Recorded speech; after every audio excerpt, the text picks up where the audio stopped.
अच्छा बताएं, सीमांचल से अचानक से 4 विधायक एआईएमआईएम के दूसरे दल में चले गए हैं, पार्टी पर कोई असर पड़ा है? नहीं, किसी किस्म का असर नहीं पड़ा। देखिए, पार्टी का एक पॉलिसी है और एक एजेंडा है, और ना हम कभी ताकत के पीछे भागे थे ना कभी भागेंगे।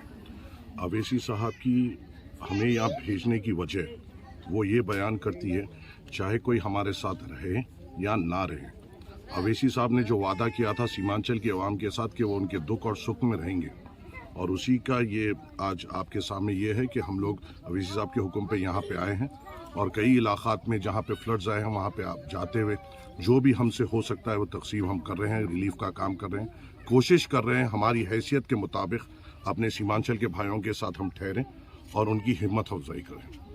अच्छा, विधायकों के दल बदलने के बाद ओवैसी साहब का पहला रिएक्शन क्या था जब उन्हें जानकारी मिली? तो देखिए, बेशक ये बात ये तो वाज़ेह तौर पे साफ है कि ओवैसी साहब को इस बात से तकलीफ तो होगी, क्योंकि उन्होंने यहाँ पे इन चारों को इसलिए चुना था इख्तिदार के लिए। इनको जब हमने टिकट दिया था हमने इनसे साफ कह दिया था कि कभी इख्तिदार के पीछे नहीं जाना है। हमने इनसे साफ कह दिया था कभी अपनी ख्वाहिशात आगे नहीं रखना है। हमारा मकसद और मंशद अवैसी साहब का और पार्टी का यही था कि हम यहाँ पे जो आए हैं सिर्फ सीमांचल के मुद्दों के लिए आए हैं, हमारे मुसलमानों की बात रखने आए हैं, और ऐवान में जो अब तक जिसके पास भी ये गए हैं यही तो कुर्सियों पे बैठे हुए थे। इन्होंने तो कुछ नहीं किया, इनके खिलाफ ही मजलिस को मैंडेट मिला था। अवाम ने ये किशनगंज इलाके में राजद को ठुकराते हुए, जेडीयू को ठुकराते हुए, अपने पाँव के तरह कुचलते हुए मजलिस को इख्तिदार दिया था। फिर जिसको अवाम ने ठुकराया, अपने जूती पे जिसको रखा, उनकी गोद में जाके ये बैठ गए। तो ये मजलिस के साथ ही नहीं अवाम के साथ भी धोखा है, जो इनको समझना चाहिए। बेशक शायद मोल बढ़ के लग गया था या मोल ऐसा लग गया था जिससे आंखों की रोशनी और ईमान की जो रोशनी थी वो कम पड़ गई होगी। हाँ, बेशक मजलिस ईमानी तौर पे पुख्ती है, ईमानी जज्बा दे सकती है, अपनी कौम के साथ ठहर सकती है, अपनी कौम की बेबाक आवाज़ बढ़ सकती है, मगर सच्चा सिपाही जो होता है, जो मेरे बाजू अख्तर इलीमान ठहरे हुए हैं, इनको कोई नोट की चमक या ओहदे की चमक इसको कम नहीं कर सकती। हमारा मकसद सिर्फ साफ तौर पे ये है कि सीमांचल की एक बेबाक आवाज़ ऐवान असेंबली में उठे, सीमांचल के मुद्दे वहाँ पे उठे, और सीमांचल के जो तकालीफात है उसके बारे में गुफ्तगू हो और उसके ऊपर हल निकाला जाए। सर, आप पर इल्जाम लगा कि माजिद साहब सब लोग बात करने की कोशिश करते थे, विधायक लोग, आप भी नहीं बात करते थे इन लोगों से?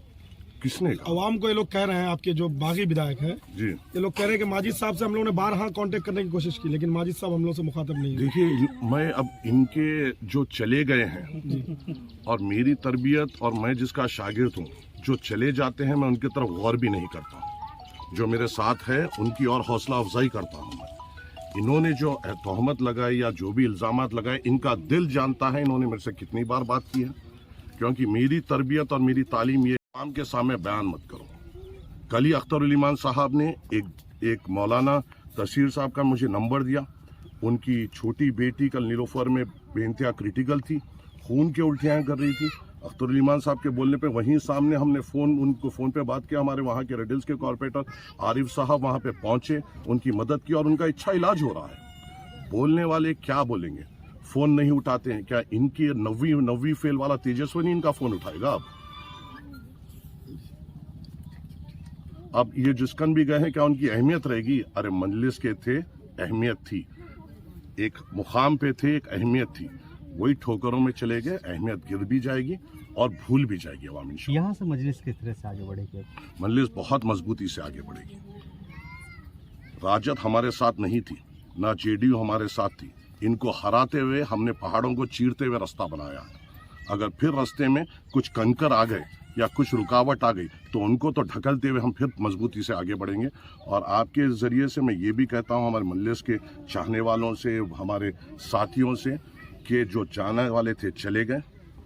हमको उनके बारे में ना अफसोस करना चाहिए, ना अपने हौसलों को कम करना चाहिए।